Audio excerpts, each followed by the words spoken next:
Hello everyone, welcome back to the channel. Hope you are doing well and fine. And in today's video, I'll be showing you SeatGeek how to save tickets. So without wasting any time, let's just jump right on the video and make sure to watch this video till the end and follow the steps as well.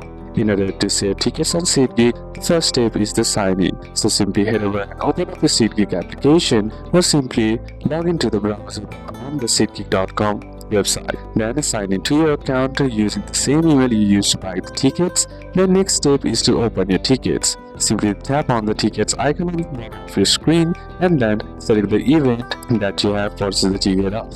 Then choose the tickets you want to share, and then once selected, the next step is to tap on transfer or share. Simply tap on transfer or share, then enter the recipient's email address, and once done, review it and then tap on send or confirm transfer. Then SeatGeek sends them an email invite, and now what the recipient must do is open the email from the SeatGeek, then click on accept tickets. Then sign in or create a SeatGeek account, and then once that's done, the tickets will appear in My Tickets on your recipient app or browser. And once that's done, your saving is now complete.